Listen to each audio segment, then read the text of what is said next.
This is the One Point Podcast, and I'm Rohit Yadav. Research lies at the heart of every successful investment strategy.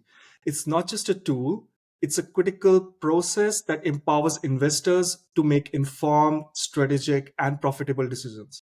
And by minimizing uncertainty and strengthening strategic planning, a solid research process helps build resilient portfolios and offers a competitive edge in ever evolving world of the investment. So while research is widely recognized and firmly established in the equity space, it often flies under the radar in the venture capital area. And yet it's important in shaping the decisions and driving success in the venture capital business cannot be overstated. So to unpack all this vital but often overlooked topic, we have a truly exceptional guest with us today, Lawrence, who's partner research at Lunar Ventures. Lawrence, welcome to the podcast. Thanks for having me right here. Appreciate it.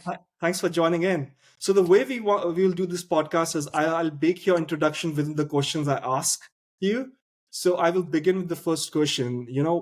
Your journey has been really interesting till Lunar. So if you can cover all those important steps from the perspective of what led you to here at Lunar and how it helped to strengthen your research skills overall, that would be great. Clear.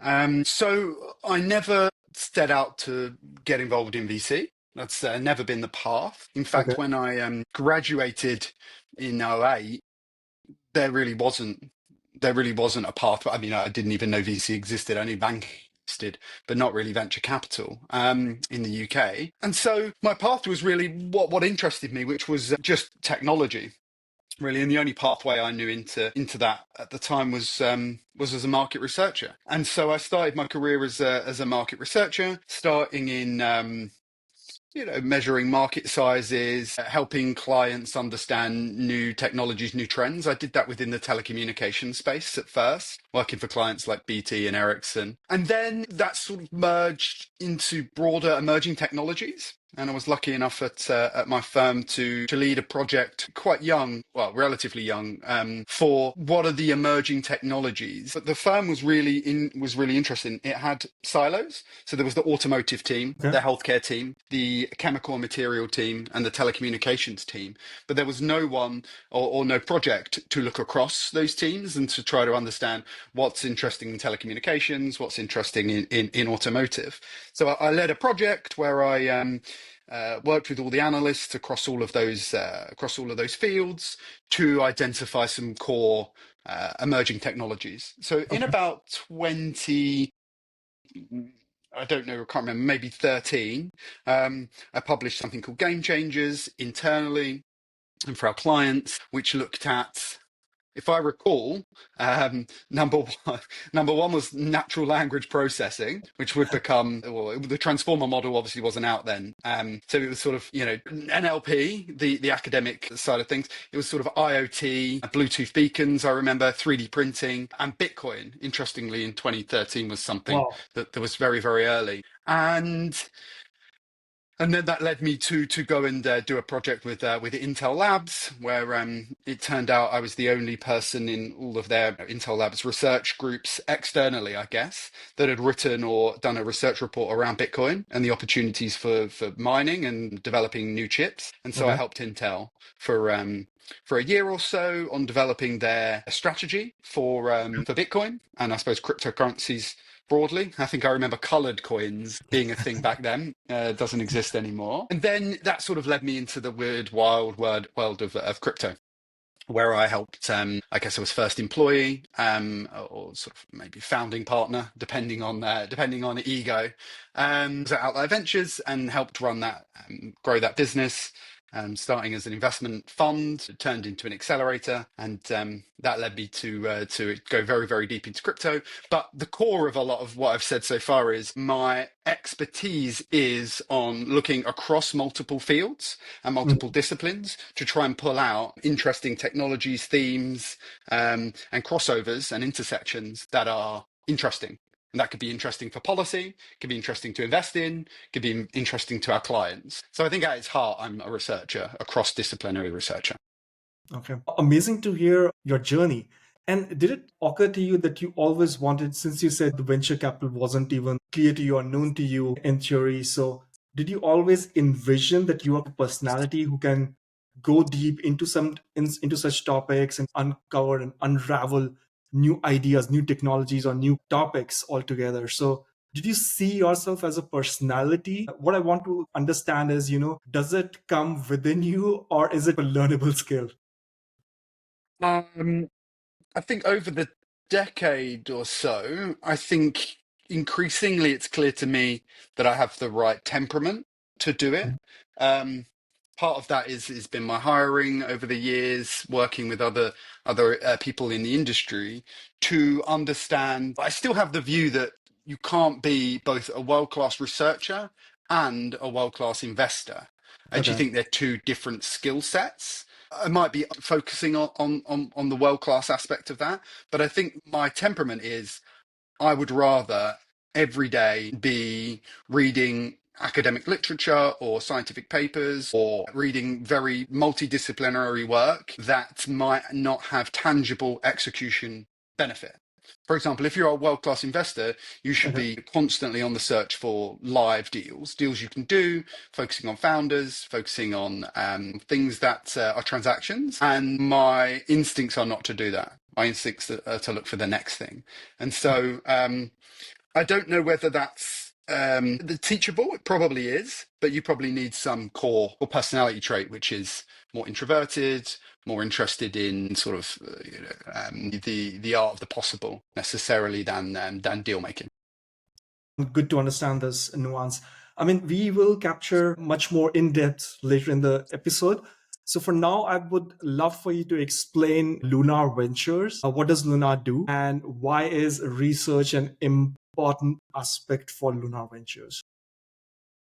So Luna is a 50 million fund focused on investing in deep tech at Mhm. pre-seed and seed. So there's a few things there. One is deep tech.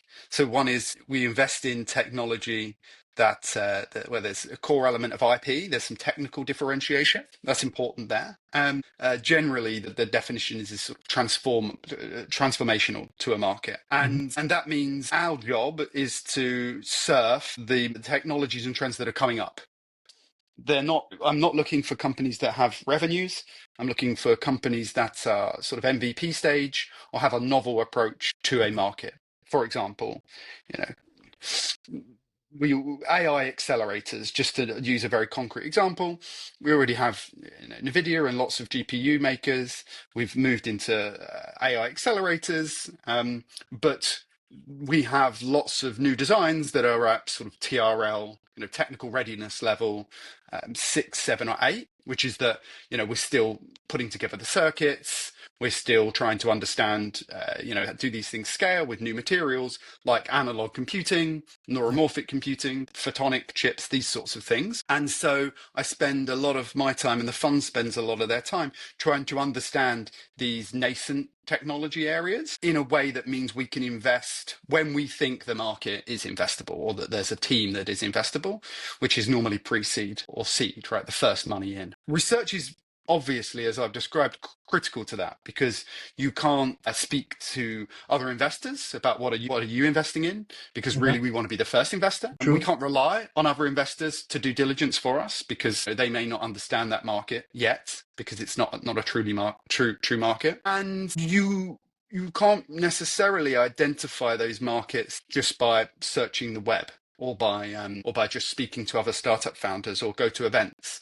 You need to speak to scientists in the lab that are working on some niche area. You need to ask them what's an interesting area that your colleagues are exploring. You need to do research, secondary research and interviews to uncover some of those upcoming trends. And so we like to think at Luna that we're research led and technical investors, Okay. meaning that by the time we can identify those technologies, markets, themes, we're able to converse fluently with that founder, whether they're in small modular reactors. So we can talk about maybe some elements of nuclear engineering, or we can speak to somebody working on a brain computing interface to understand the nuances of the materials they use. We like to think that we can be partners because we've already done the work ahead Okay. of time to support Okay. them. Okay. Understood. So because Lunar as a fund is technical fund, research driven, that's why the role of research is so much more critical. And I think one important point that you said, mentioned over there is a lot of those ideas that you're trying to capture are not out there in the market, right? So for example, if an investor is thinking that, hey, there might be an AI tool who's scraping the web and trying to capture all the startups out there, those startups that you are trying to capture, those tools will not have them. So if I'm correct, That's broadly that's the the way idea. we see it. My assumption is that if not now, then at least this year, we should expect 100% coverage of any startup that is public for anybody. These tool Yeah. programmatic sourcing should be so heavily used that if there's a company that's registered on Companies House in the UK or in Delaware, or they have a LinkedIn profile, they're in stealth, every fund should have access to that. So there's no longer exclusive proprietary, deal flow at an earlier stage. So how can you differentiate if that's a commodity? I'll bet what I've been betting on for a while is it's the information that's not public, which Yeah. is secondary research, which is interviews, which is meeting people before the company exists. Yeah. Makes total sense. And if you ever thought about this question of how many funds are there in the market who are such technical and research led funds, do you have a percentage in mind, for the audience to understand? Well, it's a very small percentage is the answer, but you don't need there's different segments of the market. So on the one hand, if you're a Series A plus investor, the market should already exist. You should have some revenue milestones, some customers, some market validation that Okay. there is a market that Yeah. exists, and so you're investing for growth. So actually research would be very, very different there. Research might be focused on winning deals. You might want to publish, you might want to do research to win a Series A deal from a competitor. So you're not maybe searching for lab-based innovations. You're searching for something in the market. So I don't think you need to do the level of depth of research that we do if you're an A onwards. So the question is, within the seed bucket, are there deep tech research driven? Well, deep tech was relatively novel when we started investing in 2018. I think in Mhm. 2025, deep tech's a much more mature market segment. People sort of Yeah. understand what it is. So certainly the vast majority of funds that you will speak to will say that they're happy to do deep tech or they'll do a deep tech deal. So I don't think necessarily we're the only fund that does deep tech anymore. But I think there's two elements that mean we do it well. One is the technical side, right? You really, in order to truly invest and take the risk, you need to understand the technology. I use quantum as an example. Mhm. Quantum, you really do deeply have to understand the different approaches and the risks and the scaling risks to make a bet in that space prior to Series A. And so I don't think you can invest in quantum unless you're technical. And I think that's probably true for many semiconductor related deals as well, and bio especially. So I think that people say they do deep tech, but I think you need the technical expertise internally to back that up. And the second element that's important is at this stage, you need to be patient and you also need to understand that the risk profile for deep tech is different than for True. SaaS or a generalist or more general technologies. Because if you are comparing a deep tech deal at Series A or a SaaS developer tool business, they're just very, very different businesses with risk profiles, but you're Yeah. assessing them at the same stage. So you need an IC and a fund structure that understands that it's a very different risk profile. And that's why I think it's very tricky for generalist funds to invest in deep tech because the risk profile doesn't match. So you might as well carry on doing less risky, sooner time to liquidity deals. Got it. So what you explained beautifully is that we cannot attribute research equally to all the areas of venture capital, right? So there's a difference between seed, pre-seed versus Series A and beyond. There are different technologies or different focus of VC funds. For example, some are journalists, they might not be as focused on research, but because you're research driven, technical driven, you are focused on deep tech kind of technology, nascent technologies which are going to come up in next years and so on. You are entirely focused on bringing the knowledge right at the time and understanding what thing is going to come up within, let's say, quantum, for example, and other examples that you gave. So research is not across the board. It's not the same in the venture capital ecosystem space. Yeah, I think that's right. And one quick build would be that it's well known that the first time GPs or first time funds are the ones that tend to deliver outsized returns because they are investing or they have an understanding of a particular technology or market in a way that enables them to make the best investments in that vintage.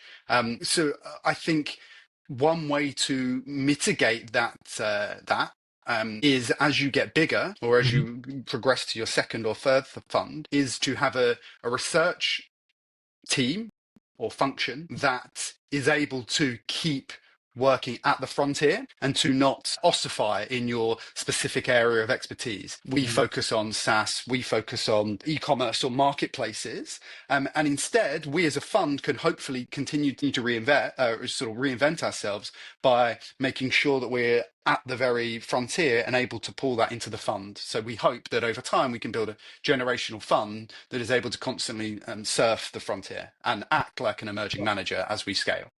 Got it. I want to shift to your role at Lunar. For example, what does your typical day looks like? And also explain, you have written amazing reports which have become quite famous online. So explain to us different kind of reports, research that you're doing internally, as well as kind of reports which are public now. So the challenge in any research related job is that research is slow and long term, and deal making is short term and always on fire. So my constant tension is that any researcher that I'm aware of is between that long-term horizon and people say deep thinking, the urgency of a particular deal that needs research and that needs diligence. And so my day-to-day depends on the sort of the month and the week that you find me and how busy the fund is. Oftentimes it'll be on going to do some secondary research to validate a claim or a market or a technological development. So sometimes that'll take 50% of my time, sometimes it'll take 10. Okay. So it can vary like that. And some months, like over summer, for example, I'm able to put aside 6 weeks where I'll only do 100% research in a very particular area. Okay, so this my day-to-day sort of fluctuates. But at its core, the reason or the work that I began to do at Lunar was to validate a particular claim. Can we, as a venture fund, create a repeatable methodology for the creation of investment thesis, right? Like they do at hedge funds. Is it repeatable? Because generally what happens in VC is people are interested in particular themes. Themes pop up and you become ad hoc and opportunistic.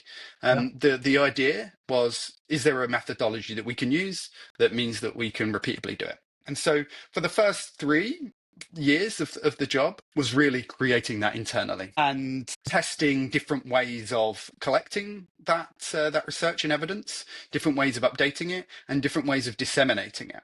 And so on the one hand, there was the first project was a very deep dive into privacy enhancing technologies. Right? So that is private computation. Can we find ways to have encrypted data and process that information to create insights? And so there was a deep dive, interview 50 odd people, have a very robust discussion internally to come up with a thesis. Here are the 3 areas that we think are investable.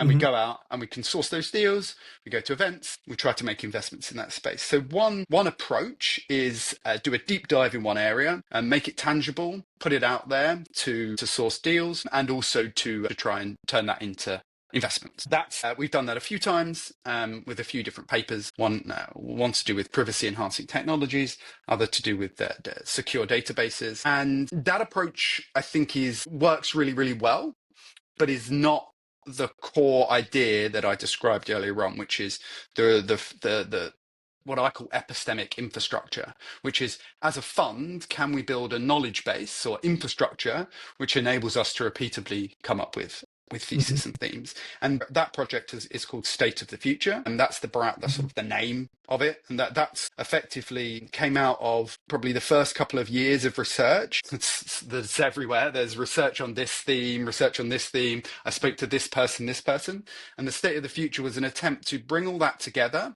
and say, we a single repository or database of everything we know about analog computing. Here's a summary of what it is. Here's a summary of who we've spoken to. Here's relevant news sources. Here's relevant startup funding, so that at any one time, anybody in the team can say, I would like to know more about, gene therapy. And here is a single place where everything we know as a fund about gene therapy is, and anyone can access that. Okay. And that was a methodology for me to score, in the end, about 120 technologies, I think, that Wow. I covered. And we were able to pull them together and say, here is a list of what I consider, and the methodology pulls out to be the 10, 20 most relevant opportunities for us. That State of the Future project, I think, was a partial success.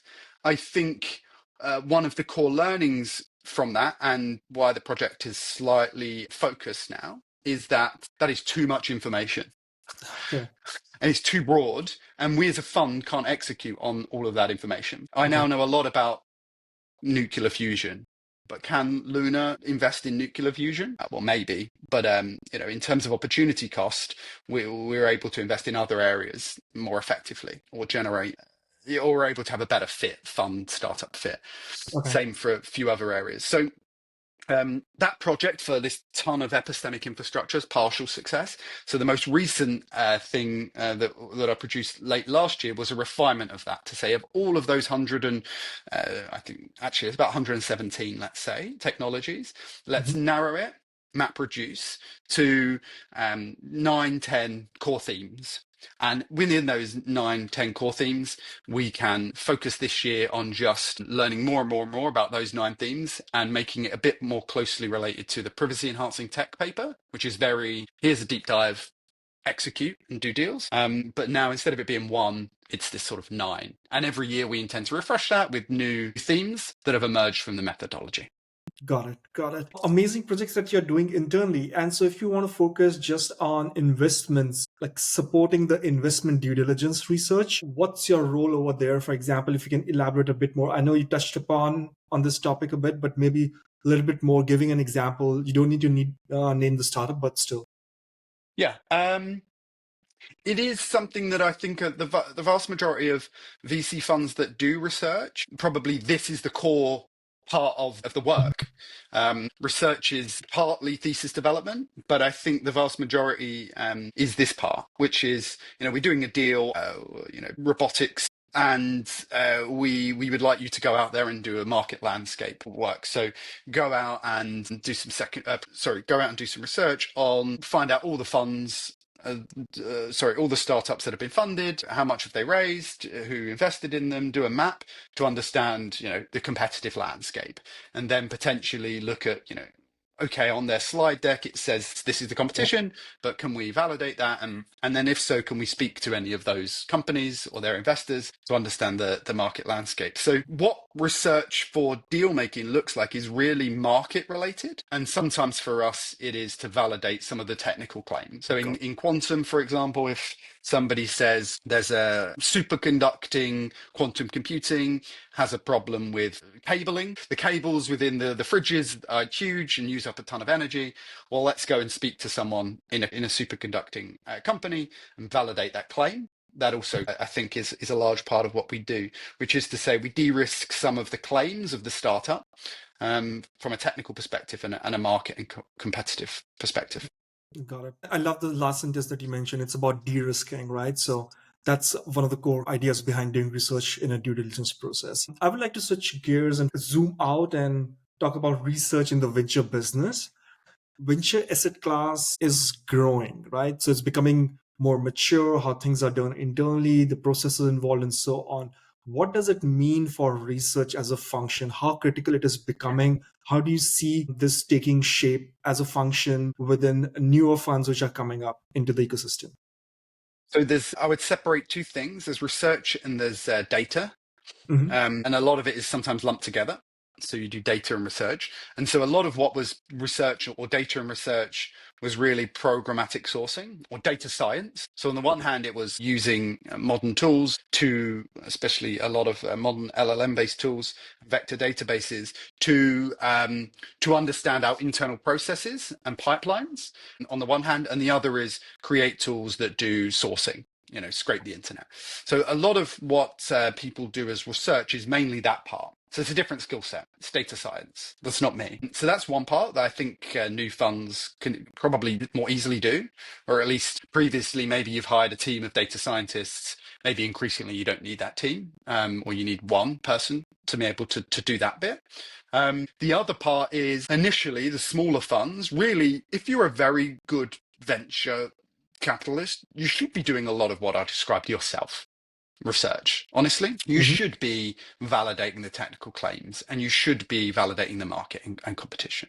And so, the very best VCs are doing a lot of a lot of the smaller realm of research themselves. So you can find yourself, a lot of VCs say they're research led, and they find that. But what tends to happen is, as firms get bigger, the time is the problem. In an ideal world, everyone always says, if I had more time, I would love to do what you do. So it's not really that that people can't do research. It's just that things are always on fire.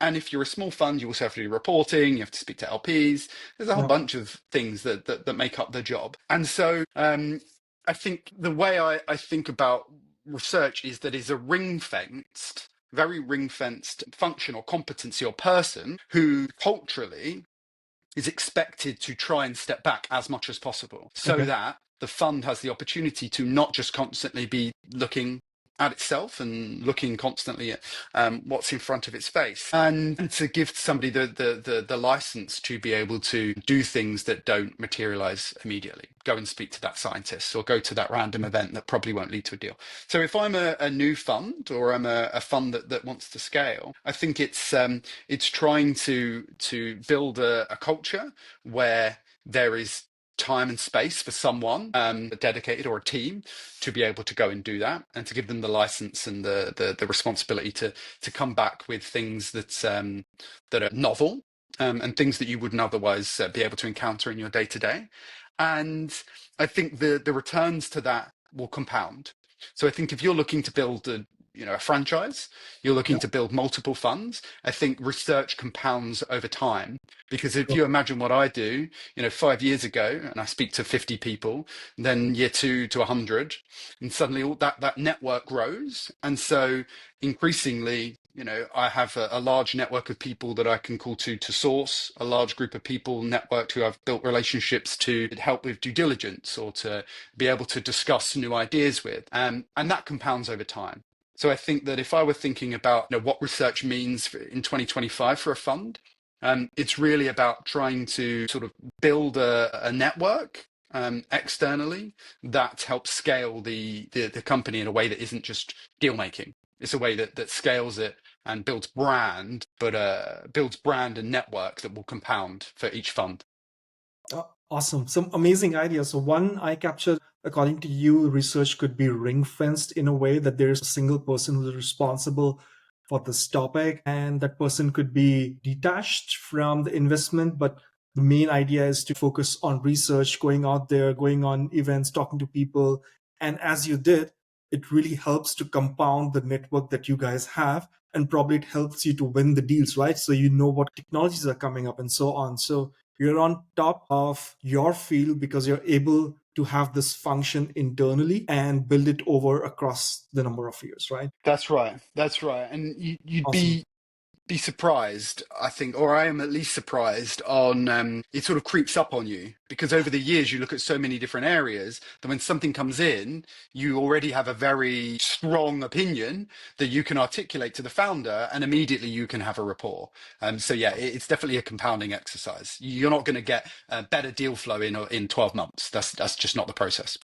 Understandable. So now the next question is a bit trickier. So when we talk about ring fencing research versus the investment team itself having a research bent of mind, where do you stand with that? So for example, there are There are a lot of investment folks in the VC world who probably are not so attached to research as a topic.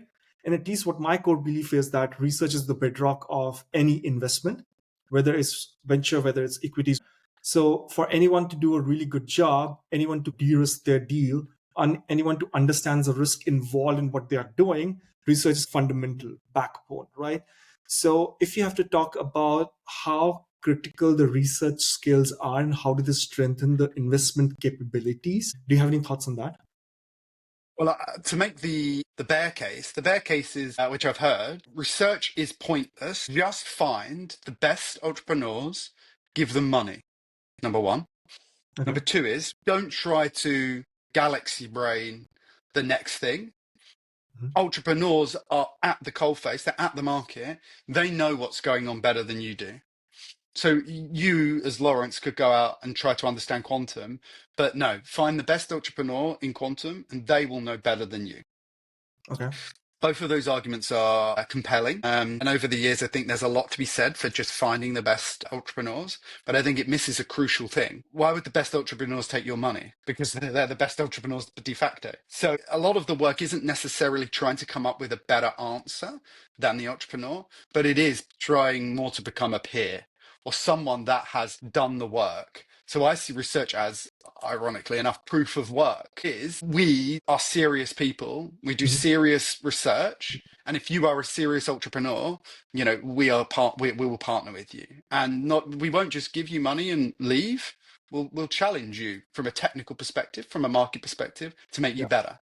So I disagree with the fundamental view that you just invest in the best talent, and I think there's a lot to be said for being prepared, the prepared mind. The prepared mind there is even if you want to, even if for whatever reason you have an amazing brand, people will take your money no matter what. You go to a meeting to speak to a founder that introduces a new concept you haven't heard of. I just think you are able to better speak to that founder, not just to win the deal, but also to diligence it by understanding different perspectives or having spoken to other people. I don't want to do my job by turning up not knowing what the person is talking about, and just asking generic questions. Because I actually think that's probably, in the end, what is giving VCs a bad name, or why VC generally, I think, have a poor reputation for many founders. That's talking more generally. There's amazing VCs, of course, but generally you hear very often from founders and lots of investments we've made or angel investments I've made that they just had a terrible call with a VC who just turned up and didn't know anything. And I think that's bad for the industry and could be improved by focusing much more on research. Definitely, absolutely. I agree 100% with all the points that you mentioned. So there are always two sides of it. I personally also feel that research is the backbone, as I mentioned earlier. Where do you fit AI and AI tools which are coming up? So there are AI tools which probably would do a lot of research. So what we hear kind of publicly is, management consulting as a business is kind of threatened. All those social media articles trying to make people trying to get some views out of people and so on. AI is able to do some job in kind of providing you an output of a query. It could be research related query on a specific topic, for example, nuclear fusion. Probably it does a job. How good a job is a question mark. So where do you position your thoughts with respect to AI being able to disrupt research as a function within the VC space?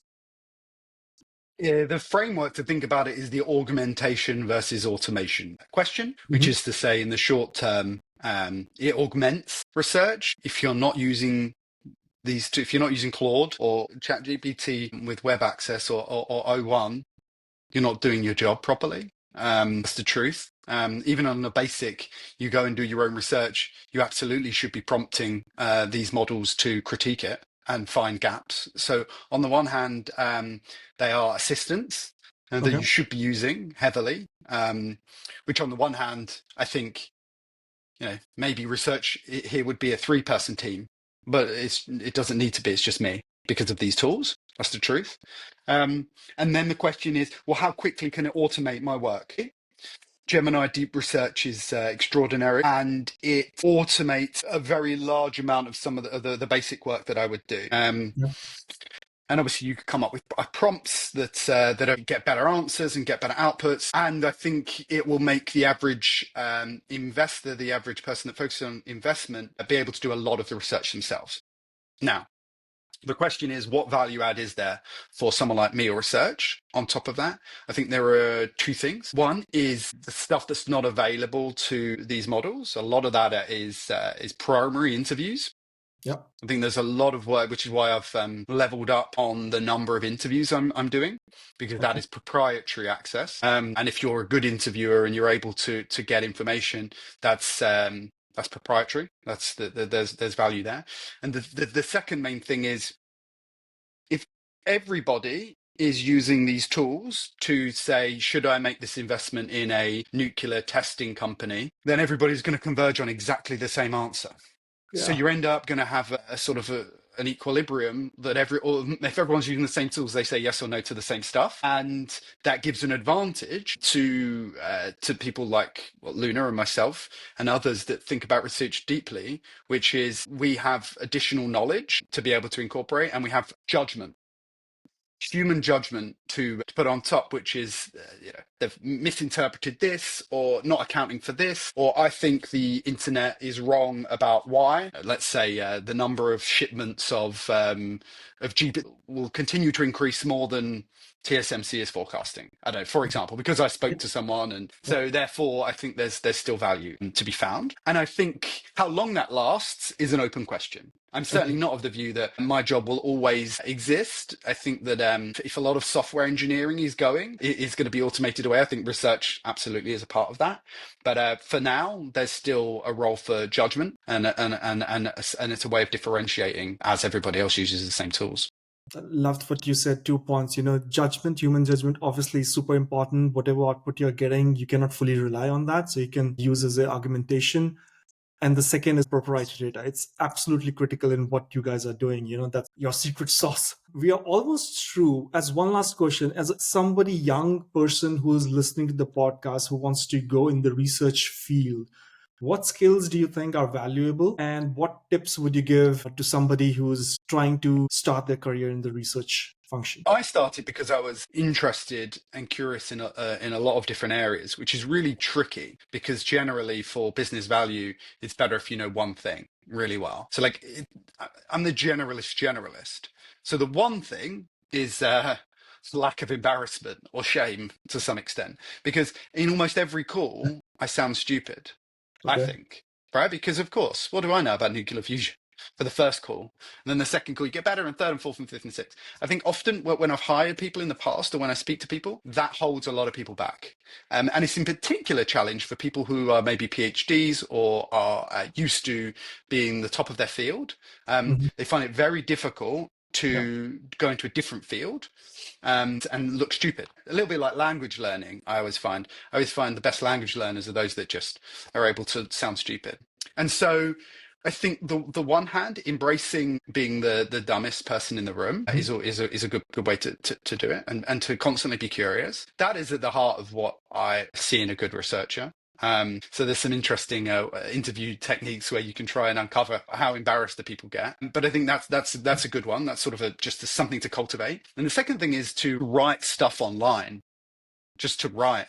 And maybe increasingly that could be podcasts, I don't know. But just thinking out loud and publishing it also shows a lack of embarrassment, because obviously people then give you feedback and tell you that you're wrong and stupid. And that's great. You say, well, how am I wrong and stupid? And then you improve your mental model of the world. So I think I always say to people who ask, how do I get involved in research? It's just write on the internet about stuff you care about.